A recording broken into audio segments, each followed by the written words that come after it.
Friends, एक बार फिर से आप सबका स्वागत है आपके अपने YouTube चैनल कैम सॉल्यूट पर। लास्ट क्लास में अपन चैप्टर नंबर 1 में आज पहुंचे थे इम्पेरिकल फार्मूला और मॉलिक्यूलर फार्मूला तक। ठीक है स्टूडेंट्स, तो आज अपन मॉल कॉन्सेप्ट के ही लेक्चर को आगे बढ़ाते हैं और आगे बात करते हैं। ध्यान देना, जैसे मैंने आपको 2 फॉर्मूले बताए थे मोल कैलकुलेट करने के। एक तो था नंबर ऑफ मोल्स, क्या था जी, mass given over molecular mass. बोलो जी, यही था कि जो मास आपको दिया गया है उसको किससे डिवाइड कर दो, जो मॉलिक्यूलर मास से। ठीक है, इसके अलावा एक और था तो उसको अपन बाद में देखेंगे, पहले इससे रिलेटेड अपन यहाँ पे क्वेश्चंस करते हैं। देखना, सपोज मैं क्वेश्चन लिखूं यहाँ पे, find number of moles present in, बताओ इनमें नंबर ऑफ मोल कितने प्रेजेंट है। First A, suppose 64 gram of sulphur. आई बात समझ में? एटम, इसमें कितने नंबर ऑफ मोल्स हैं। बी, अगर अपन बात करें 6 ग्राम ऑफ हाइड्रोजन एटम। बोलो जी, एक अपन बात कर लेते हैं, क्या ले भाई, 56 ग्राम ले लो, 56 ग्राम ऑफ नाइट्रोजन एटम। बताओ इनमें नंबर ऑफ मोल्स कितने हैं। ठीक है, तो यहां से ध्यान देना, मास गिवन ओवर मॉलिक्यूलर मास। ठीक है, तो यहां से ध्यान देना क्या बनेगा, ये इधर देखो कितना मास दिया आपको, 64। हाँ जी, सल्फर का एक का कितना होता है, एटॉमिक नंबर होता है कितना, 16। तो मास कितना हो जाएगा इसका, 32। ये हो गया 32। कितना बना ये, 2 मोल। बोलो, हो जाएगा। देखो इसका 6 ग्राम हाइड्रोजन का दिया, हाइड्रोजन का मास कितना होगा, 1। कितने आ गया ये, 6 मोल। बोलो भाई, नाइट्रोजन कितना दिया, मास गिवन कितना है, 56। इसका कितना होगा एटॉमिक मास, बोलो भाई 4 मोल, है ना। ये बहुत इजी सा वे है कि जो मास दिया जाता है उससे किसको डिवाइड कर देते हैं, उसके मॉलिक्यूलर मास को। एटम का पूछा है इसलिए इसको एटॉमिक मास से अपन क्या कर देंगे, डिवाइड कर देंगे। आई बात समझ में? चलें आगे, नेक्स्ट क्वेश्चन लेते हैं। देखना जी, अगर यहां पे अपन बात करें कि सपोज मैं क्वेश्चन दे दूं, find number of moles of atom, है ना, atom present in 60 gram of carbon. बताओ 60 ग्राम कार्बन में कितने number of moles of atom present हैं। तो इसको कैसे अप्रोच करोगे, बिल्कुल इजी है। देखो जरा, अगर बात की जाए 1 मोल में मैंने क्या बोला था, देखो इधर 1 मोल ऑफ कार्बन किसके बराबर होता है, 12 ग्राम ऑफ कार्बन। बोलो भाई, है 12 ग्राम ऑफ कार्बन एटम। ठीक है ना। अगर बात की जाए, बोले यहां से अपन क्या अप्रोच लगा सकते हैं कि 12 ग्राम ऑफ कार्बन एटम में कितना मोल है कार्बन का, 1 मोल है। तो 60 ग्राम में कितना होगा, हो जाएगा। लेट्स चेक, देखो क्या लिखोगे इधर, 12 gram of carbon atom contains कितने मोल, भाई 12 ग्राम कार्बन एटम में कितने होंगे रे मोल, 1 मोल होगा, है ना भाई, 1 मोल ऑफ कार्बन एटम। अरे आ रहा है ना समझ में। इसके बाद अपन क्या करेंगे, कितना दिया आपको, 60 ग्राम ऑफ कार्बन एटम। इसमें बताओ, ये तो पूछ रहा है, तो क्या करेगा, 1/12 इंटू 60। ठीक है भाई, 12 ग्राम ऑफ कार्बन एटम में कितना मोल है, 1 मोल है। तो 60 ग्राम में कितना होगा, 1/12 इंटू 60। कितना आया ये, 5 मोल ऑफ कार्बन एटम। बोलो जी, अब यहां पे ध्यान दो, किया क्या है आपने, जो मास गिवन है, जो क्वेश्चन में मास दिया गया है उसमें किसका भाग लगाया है, उसके एटॉमिक मास का। और ये तो फॉर्मूला है, मास गिवन ओवर मॉलिक्यूलर मास। अगर एटम के लिए पूछे तो क्या लिख दोगे यहाँ पे, उसका एटॉमिक मास। अगर मॉलिक्यूल की बात होगी तो मॉलिक्यूलर मास आ जाएगा। आई बात समझ? तो ये फॉर्मूला ऐसे बना, जो मास दिया गया उसको किससे डिवाइड किया, उसके मॉलिक्यूलर मास या उसके एटॉमिक मास से। तो आपके पास क्या आया, नंबर ऑफ मोल्स कितने आए, 5 मोल ऑफ कार्बन एटम हो जाएगा। चले आगे चलते हैं। देखो जी नेक्स्ट क्वेश्चन की बात की जाए तो यहाँ से अपन देखते हैं, एक फॉर्मूला मैंने और लिखवाया है ना, तो उसको एक बार उसके न्यूमेरिकल और देख लो आप, उसके क्वेश्चंस वो क्या था। एक तो ये था मास गिवन ओवर मॉलिक्यूलर मास। इसके बाद अगर अपन एक और फॉर्मूले की बात करें तो वो था volume given over molar volume. ठीक है, volume given over molar volume, इसको मोलर मास भी बोलते हैं स्टूडेंट्स, है ना, इसको मोलर मास भी बोल सकते हैं, बोलते ही हैं। Volume given over molar volume, ये ध्यान देना। अगर एसटीपी पे बात की जाए, कहने का मतलब at standard temperature and pressure.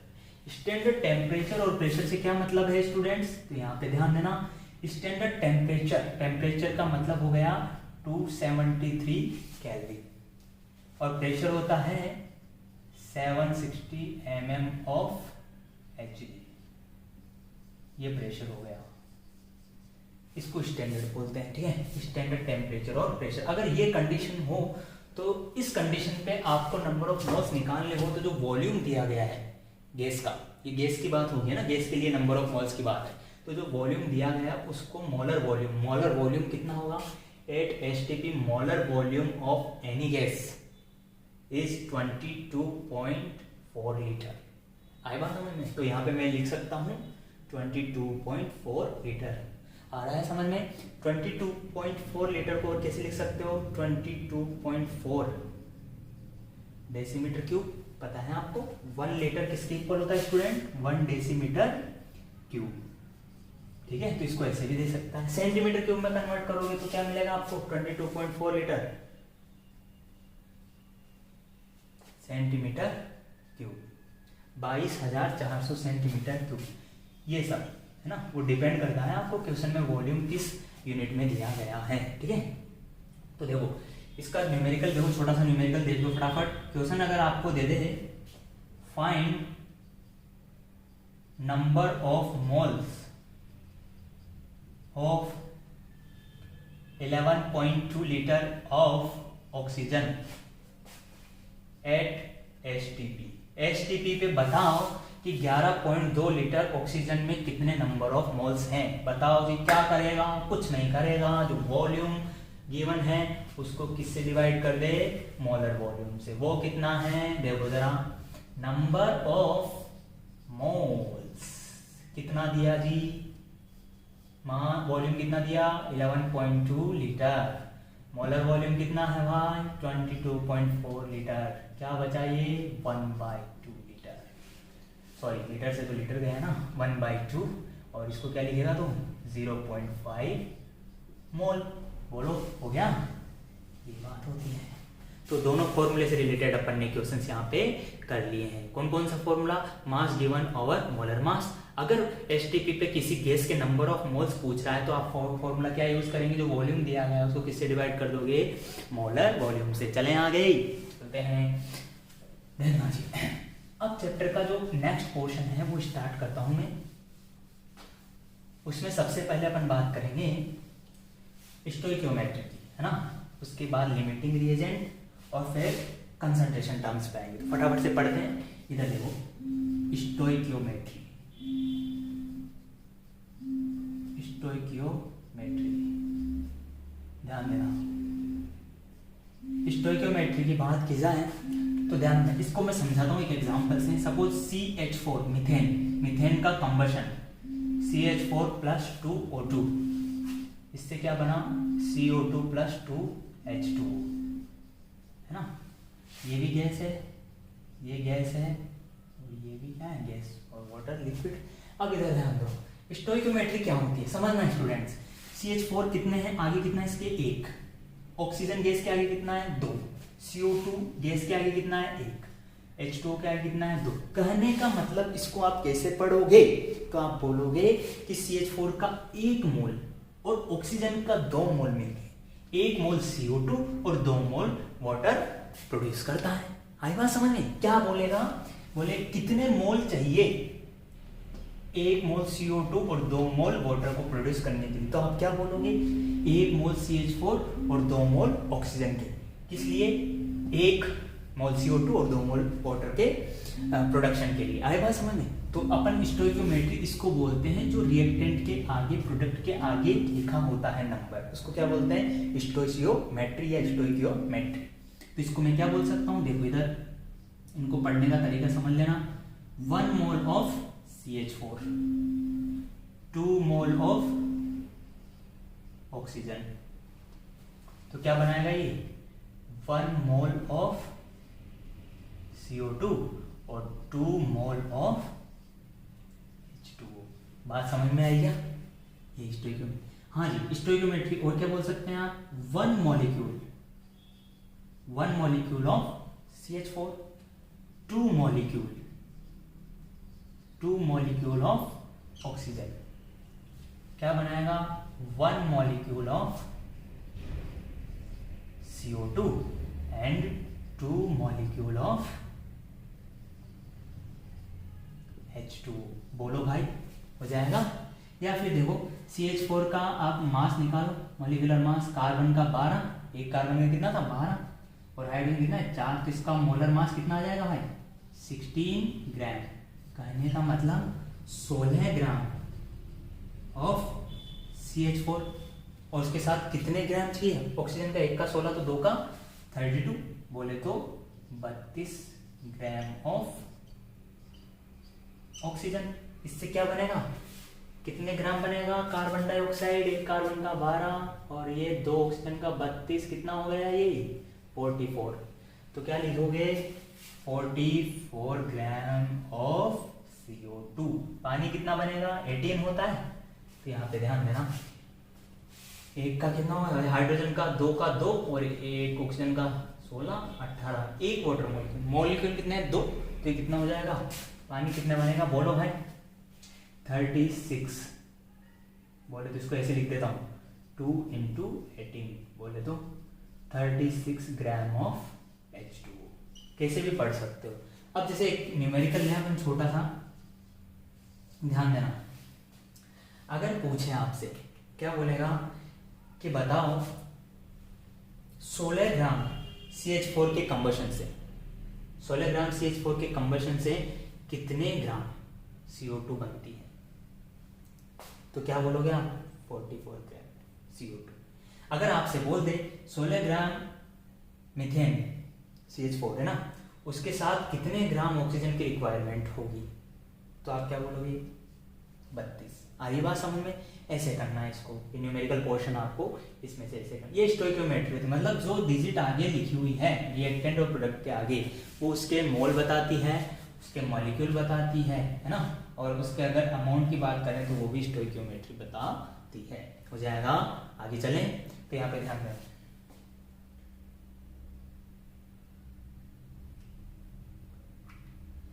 इसके बाद अपन बात करते हैं लिमिटिंग रिएजेंट की। ठीक है,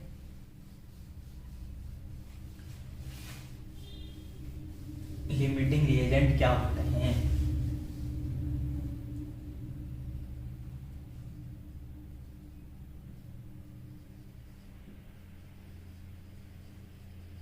अगर लिमिटिंग रिएजेंट की बात की जाए तो ध्यान से सुनना, रिएजेंट कैसा है, लिमिट में है ना, जिसका अमाउंट क्या है लिमिटेड है, तो उसको ही क्या बोलेंगे लिमिटिंग रिएजेंट। अब इसको समझने के तरीके देखो, मैं इसको ऐसे बोल सकता हूं reagent which reacts completely in a reaction। अभी मतलब समझ में आएगा इसका, ठीक है। वह रिएजेंट जो किसी भी रिएक्शन में कंप्लीटली रिएक्ट कर जाता है, करने का मतलब वो खत्म हो जाता है, उसका जितना अमाउंट आपने लिया है वो पूरा का पूरा क्या हो जाएगा, कंज्यूम हो जाएगा, उसको क्या बोलोगे आप लिमिटिंग रिएजेंट। यहाँ पे ध्यान देना, इसको ऐसे भी लिख सकते हैं, reagent which has limited amount. करने का मतलब जिसका अमाउंट क्या होता है, लिमिटेड होता है। बोलो भाई, या फिर आप क्या बोलोगे, और क्या बोल सकते हो, reagent which decides amount of product.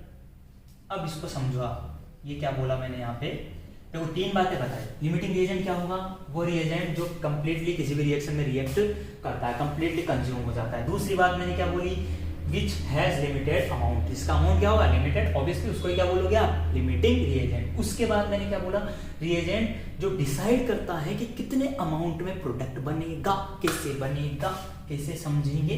तो इधर देखो इसको, सपोज एक मैं रिएक्शन यहाँ पे लिखता हूँ, है ना, इमेजिनरी रिएक्शन लिखता हूँ भाई, ए और बी।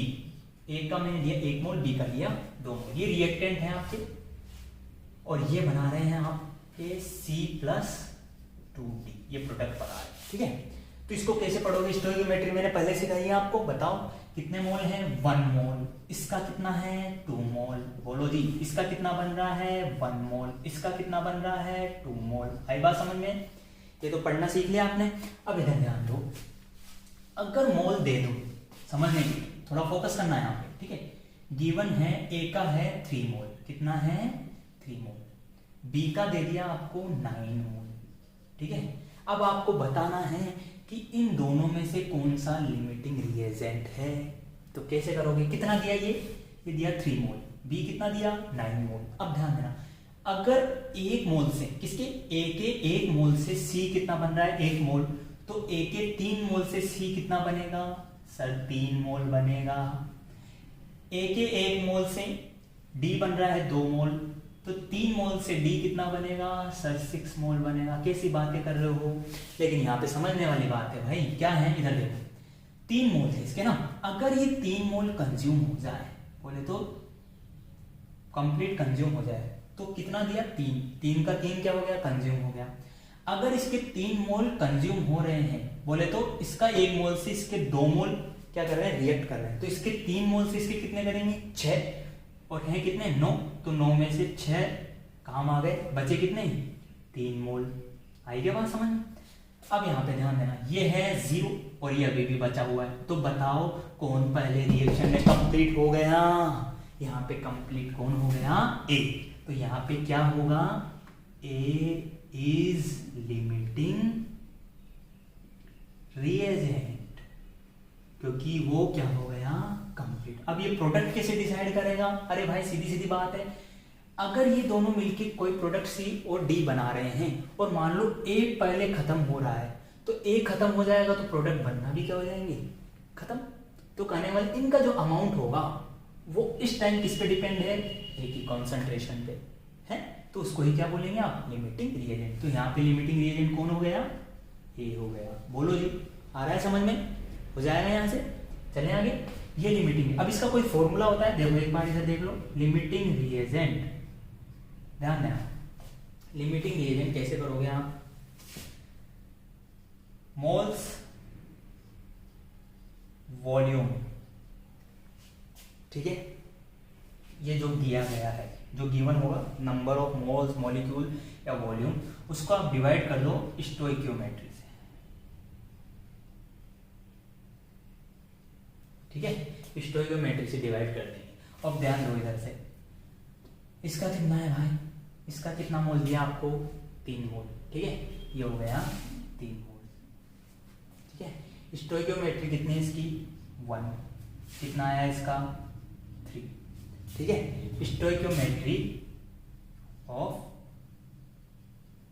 रिएक्टेंट, ऐसे वैसे लिख सकते हैं भाई। इसके मोल कितने थे, 1 मोल था। 1 मोल कब था, इस नॉर्मल। अगर अपन ने गिवन की बात करें तो कितना लिया इसका, 3 लिया। इसकी स्टोइकियोमेट्री कितनी है, 1 है। तो ये कितना आ गया इसका, लिमिटिंग रिएजेंट का रेशियो कितना है इसका, 3। अगर लिमिटिंग रिएजेंट की बात की जाए किसके लिए, बी के लिए, अभी निकालेंगे इसको। हाँ जी, बोलो कितने मोल है इसके, कितना दिया, 9,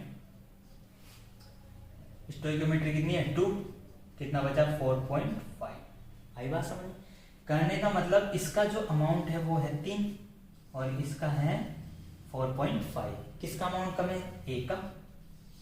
कितना है वो? 3 है। जो कम अमाउंट में होता है उसको क्या बोलते हैं आप? Limiting reagent.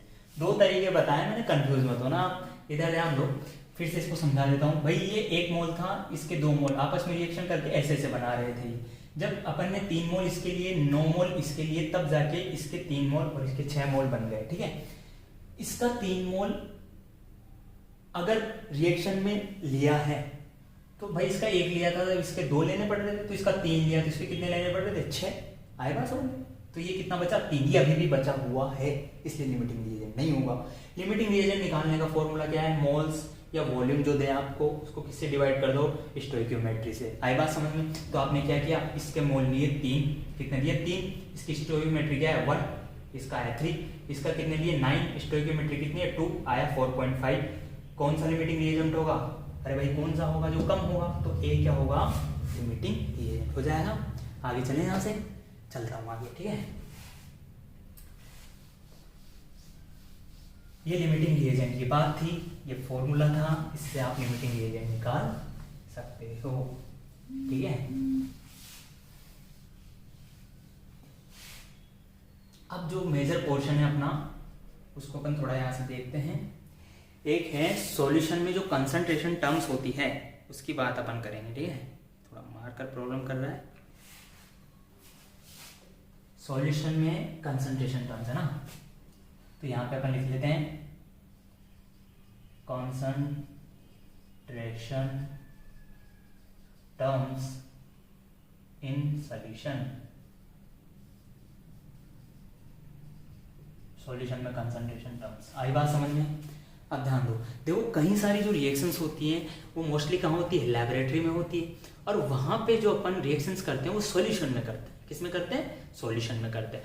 अब सॉल्यूशन में अपन ने कोई सब्सटेंस, कोई पदार्थ विलयन में अपन ने कितना लिया है, बोले तो अमाउंट ऑफ सब्सटेंस कितना है उस सॉल्यूशन में। जैसे आपने A+2B, इसके साथ में आपने प्रोडक्ट बनाया C और D, तो आपने A कितना लिया, B कितना लिया सॉल्यूशन में, तो इसके अमाउंट को एक्सप्रेस करने के लिए कोई कंसंट्रेशन टर्म्स होना चाहिए सॉल्यूशन का, तो वही अपन यहाँ पे डिस्कस करेंगे। ठीक है, तो स्टार्ट करते हैं कंसंट्रेशन टर्म्स। ध्यान देना, सॉल्यूशन में बात कर रहे हैं इसकी। तो सॉल्यूशन अगर बेसिकली बात की जाए तो 2 पार्ट होते हैं, सॉल्यूट प्लस सॉल्वेंट। बोलो भाई, इसको बोलते हैं विलेय और इसको बोलते हैं विलायक। ठीक है, सॉल्यूट जनरली किसको बोलते हैं? जो कम अमाउंट में हो, लेस अमाउंट में। ठीक है, और ये मोर अमाउंट, इसका अमाउंट क्या हो?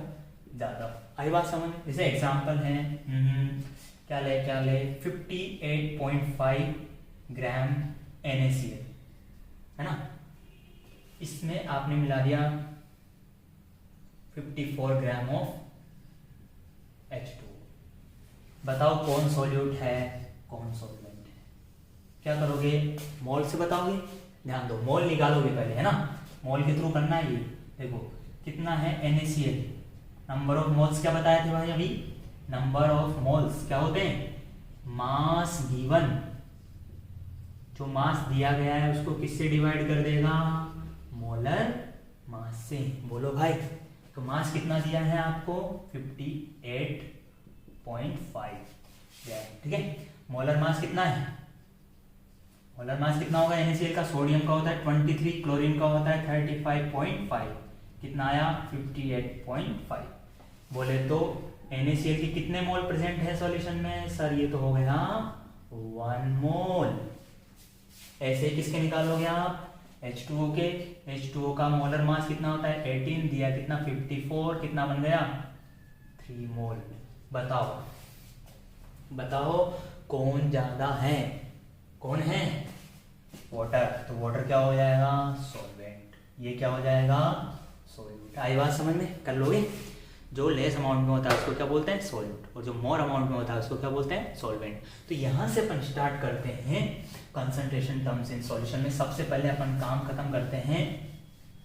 देखो यहाँ पे अपन बहुत सारी बातें करने वाले हैं। ठीक है, इसके एक तो ये लेक्चर और एक नेक्स्ट लेक्चर में ये कंप्लीट होगा। ठीक है, तो यहाँ से जैसे वेट बाय वेट परसेंट है ना,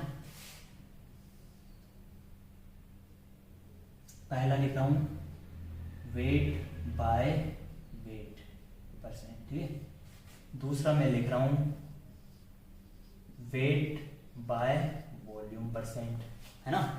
तीसरा अपन यहाँ पे पढ़ लेते हैं वॉल्यूम बाय वॉल्यूम परसेंट, ठीक है। तीनों चीज एक साथ ही पढ़ा दूंगा मैं, ठीक है। Wait by wait percent concentration terms है सॉल्यूशन के लिए, ये भी है और वो भी है। मतलब क्या है, देखो वेट बाय वेट है ना, तो इसका क्या फॉर्मूला बनाएंगे अपन, ध्यान देना। मास ऑफ सॉल्यूट, विलेय का भार ओवर मास ऑफ सॉल्यूशन, बोलो जी, ठीक है। परसेंट है इनटू 100, ठीक है, हो जाएगा। इसके बाद अगर वेट बाय वॉल्यूम की बात की जाए तो इसमें अपन क्या करेंगे, वेट बाय वॉल्यूम में एक्चुअली सूख गया है ना अंदर से, इसलिए मैं इसके निप पे डाल रहा हूं। वेट बाय वॉल्यूम में क्या करोगे, वेट बाय वॉल्यूम मतलब मास और वो ओवर क्या हो जाएगा वॉल्यूम, तो क्या लिखोगे, इसका फॉर्मूला क्या होगा, मास ऑफ सॉल्यूट, बोलो भाई। अब नीचे मास आएगा क्या, नहीं आएगा, यहां से पता लगाओगे, volume, volume of solution into 100 हो जाएगा ना। इधर क्या करोगे, इधर दोनों में क्या ले लोगे, वॉल्यूम, तो volume of solute, volume of solute divided by volume of solution into 100। आई बात समझ में। अब देखो इसका मतलब क्या है, यहाँ पे ध्यान देना थोड़ा सा, ठीक है। सपोज मैंने लिया 20% NaCl, ये ले लिया सपोज, है ना, और इसके ब्रैकेट में लिख दिया वेट बाय वेट परसेंट, है ना। इसको ऐसे लिख देते हैं wait by wait, W over W percent, ठीक है, ऐसा W ओवर V। तो इसका क्या मतलब है, इसको समझो। वेट बाय वेट है, दोनों क्या है, मास की बात है ना। तो यहाँ पे आप क्या बोलोगे, 20% NaCl का मतलब क्या हो गया स्टूडेंट, तो यहाँ पे समझना आप थोड़ा सा, मैं टॉपिक को यहाँ से हटा रहा हूँ। यहाँ पे मैं इसको बोलूंगा कि मास, वेट है ना, तो मास ऑफ सॉल्यूट, सॉल्यूट कौन है, NaCl, तो 20 ग्राम NaCl, ठीक है। सपोज सॉल्वेंट क्या है, पानी, तो अपन क्या बोलेंगे 100 ग्राम H2O में, ये मतलब होता है। अगर ब्रैकेट में जो टर्म लिखी है उसको पढ़ो आप, 20% NaCl का मतलब वेट बाय वेट परसेंट, बोले तो 20 ग्राम NaCl 100 ग्राम H2O में प्रेजेंट है ना। ये हो गया सॉल्वेंट और ये हो गया solute.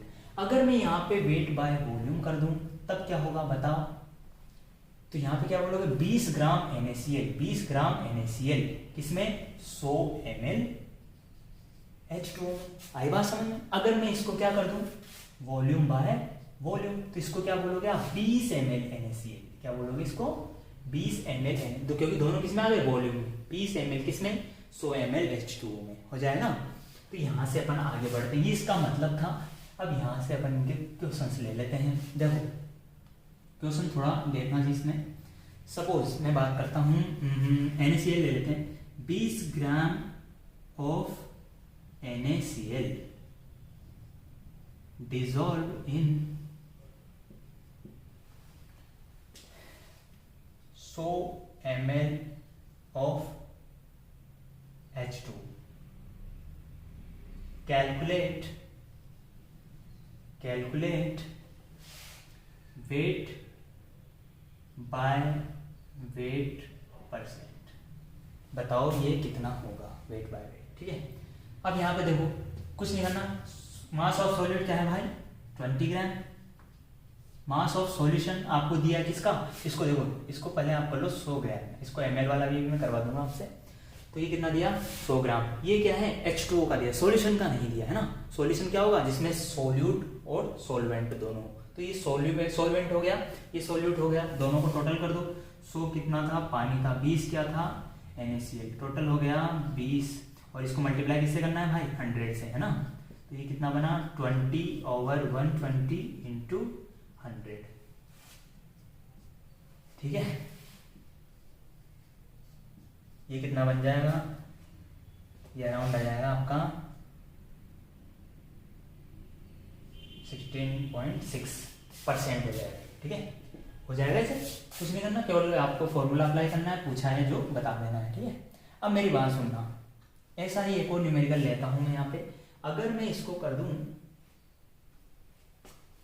60 ml of H2, calculate wait by wait percent, और यहां पे आपको दे रखा है इफ डेंसिटी इज 1.2 ग्राम पर मोल, ठीक है। तो इसका क्या होगा बताओ जरा, पूछ क्या रहा है, अभी भी वही पूछ रहा है, वेट बाय वेट, लेकिन इस बार आपको मास नहीं दिया गया, वॉल्यूम दिया गया है। क्या दिया गया है, वॉल्यूम 100 ml। तो इससे अब साथ में क्या दिया गया, डेंसिटी दी गई, तो यहां से ध्यान दो, कर लोगे ना, कैसे करोगे, इधर देखो, फॉर्मूला बताओ पहले तो, mass of solute over mass of solution into 100, लेकिन ये आपको मास निकालना है सॉल्यूशन का, तो आपको सबसे पहले जो गिवन है उसको देख लो, डेंसिटी को रो से दिखाते हैं, ये किसकी है, सॉल्यूशन की, ये बराबर किसकी होगी स्टूडेंट्स, हाँ जी, घनत्व क्या होता है, द्रव्यमान बटा आयतन, तो mass of solution over volume of solution, ऐसे हो जाएगा।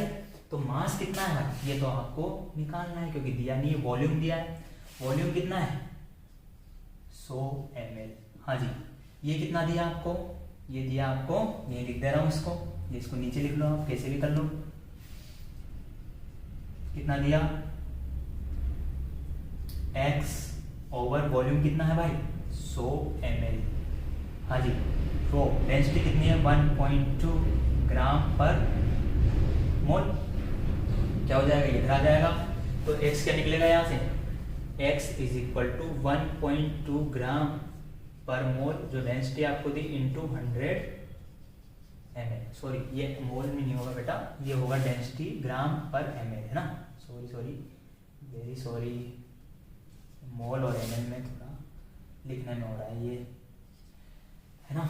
अब यहाँ पे क्या करोगे आप, ml से ml गया, कितना बचा ये 120 ग्राम, ये क्या आ गया आपका मास ऑफ सॉल्यूशन। अब मास ऑफ सॉल्यूशन आ गया, मास ऑफ सॉल्यूट तुझे दिया गया है 20 ग्राम, तो दोनों को कर दो डिवाइड, 100 से मल्टीप्लाई करते हैं, आंसर क्या निकलेगा, इधर ध्यान देना, यहाँ पे कर रहा हूँ इसको, ठीक है, क्या बनेगा ये, मास ऑफ सॉल्यूट कितना है 20 ग्राम, हाँ जी, सॉल्यूशन का कितना आया 120 इंटू 100, क्या बनेगा ये फिर से 16.6%, ठीक है, ये करेक्ट कर लेना, डेंसिटी कितनी थी 1.2 ग्राम पर ml, हो जाएगा। इस टाइप के क्वेश्चंस हैं, ठीक है। अब अपन बात करते हैं नेक्स्ट, वेट बाय वॉल्यूम, है ना, ये भी सेम टाइप के क्वेश्चंस होंगे, बोले मास दे देगा, वॉल्यूम देगा, बोलेगा वेट बाय वॉल्यूम कितना होगा इसका, ठीक है, हो जाएगा।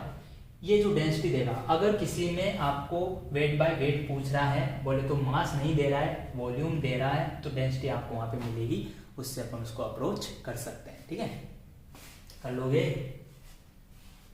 एक न्यूमेरिकल और करवा देता हूं यहाँ पे अच्छा सा,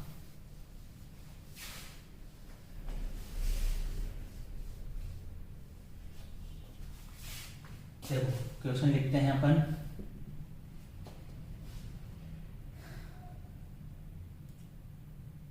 इफ ए सॉल्यूशन, या फिर इसको ऐसे कर लो, a solution of 5% NaCl weight by weight, ठीक है, a solution of 5% NaCl, calculate the mass of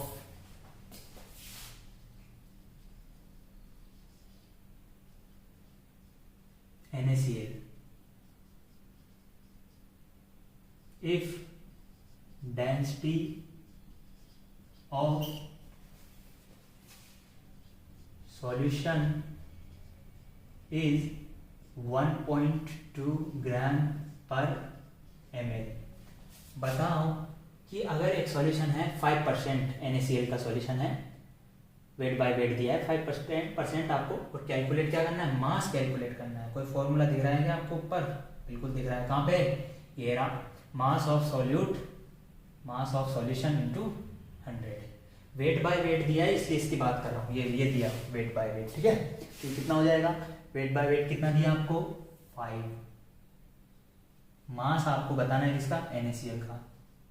हाँ जी, मास ऑफ सॉल्यूशन आपके पास नहीं है, किसके पास जाओगे, डेंसिटी के पास। तो डेंसिटी क्या बोलोगे आप, 1.2 ग्राम पर ml इज इक्वल टू, हाँ जी, डेंसिटी मास ऑफ सॉल्यूशन,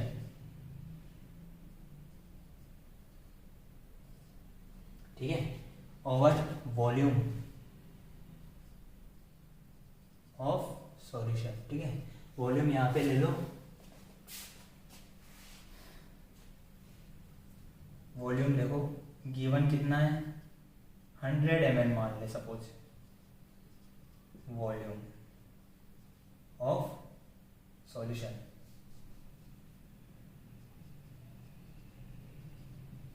तो क्या बोलोगे आप, ध्यान दो, मास आपको बताना है किसका, NaCl का। ये पूछ रहा है, ये उसकी concentration they the wait by wait में, उसने अपन ने रख दिया 5 इज इक्वल टू मास आपको निकालना है अल्टीमेटली, लेकिन आपके पास मास ऑफ सॉल्यूशन भी नहीं है। हिंट कहाँ है, हिंट ये रही, if density of solution is 1.2 ग्राम पर ml, तो यहाँ ml लिख दिया और यहाँ से मास क्या निकलेगा भाई, 1.2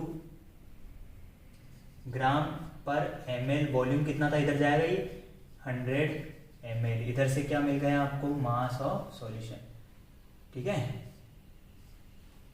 ठीक है, हो जाएगा ये। अब यहां से ध्यान देना, मास ऑफ सॉल्यूशन कितना है भाई आपका, ये 1.2 ओवर 100, ठीक है, ये ग्राम पर ml और ये ml में था, इनटू 100, ये था फॉर्मूला कंप्लीट। यहां से आपको x निकालना है, ध्यान देना, क्या करोगे, ये जो आएगा ये आपका क्या हो जाएगा, वेट बाय वेट परसेंट में क्या निकाला आपने, मास ऑफ NaCl। कैसे करोगे इसका कैलकुलेशन, बताओ यार, देखो जरा, ये हटाया, ये गया, ठीक है, और ये कितना हो जाएगा,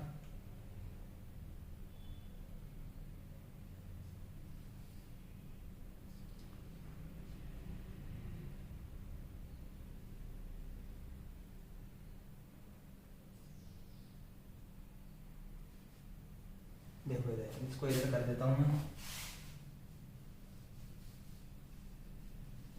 इसको इजी और बना लो, इसको यहीं पे सॉल्व कर सकते हो आप, इसको दिक्कत नहीं है।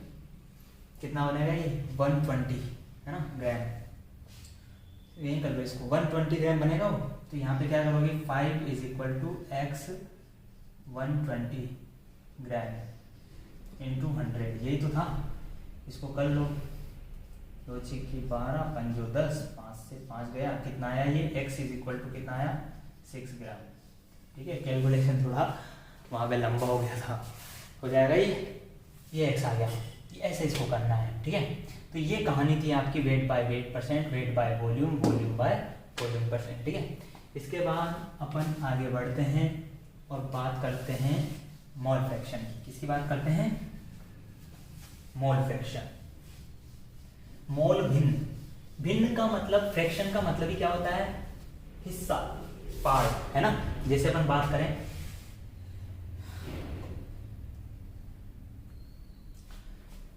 जैसे आपको कोई सॉल्यूशन दिया गया है, ठीक है, ए और बी से मिलकर वो बना हुआ है, ठीक है, थोड़ा फोकस करना, फिर अपन यहाँ पे क्वेश्चन कर लेंगे इसके। मोल फ्रैक्शन, फ्रैक्शन का मतलब पार्ट है भाई। देख सपोज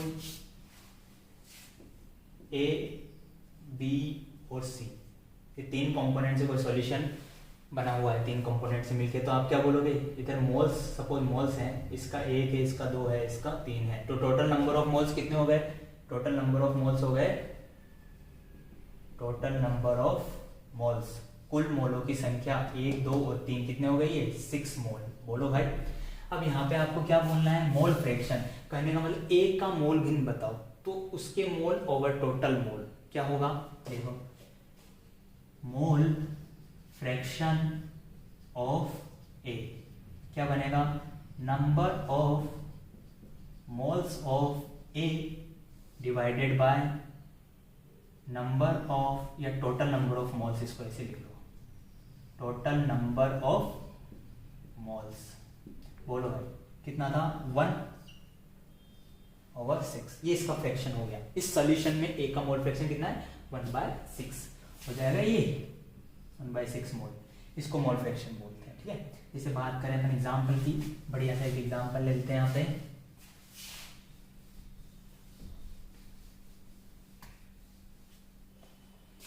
देखो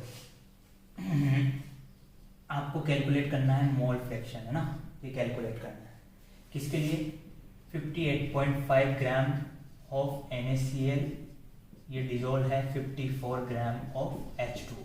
एग्जाम्पल में क्या कर रहा हूँ, क्वेश्चन सभी करवा रहा हूँ और एक एग्जाम्पल ये लेके चल रहा हूँ ताकि आप चीज़ें फटाफट से समझ जाएं। ठीक है, 58.5 ग्राम ऑफ NaCl किसमें है 54 ग्राम ऑफ H2, ये सोल्यूशन है। तो बताओ मोल फ्रैक्शन कैसे निकालोगे, इसके नंबर ऑफ मोल्स कैसे कितने आए थे यार, स्टार्टिंग में बात की थी अपन ने।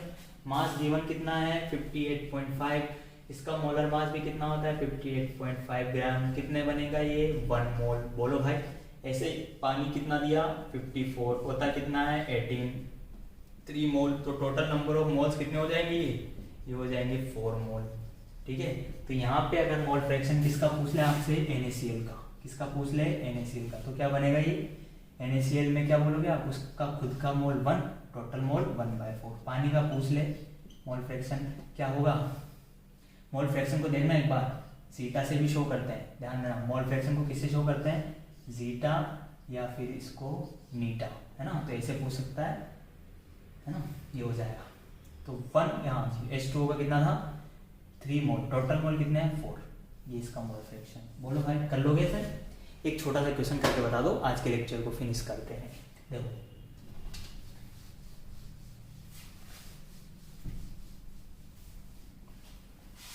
अगर मैं बोलूं कि इथाइल अल्कोहल का 44% सॉल्यूशन है, ठीक है, किसमें, पानी में, तो मोल फ्रैक्शन बताओ इथाइल अल्कोहल और वाटर। क्या बोला, ध्यान देना, इन 44% solution of C2H5OH which is ethyl alcohol in water, और वाटर भी कितना इन 100 ml कर लो इसको ना, इन 100 ml water, calculate mole fraction of ethyl alcohol and water. Solution के साथ मिलते हैं अगले लेक्चर में।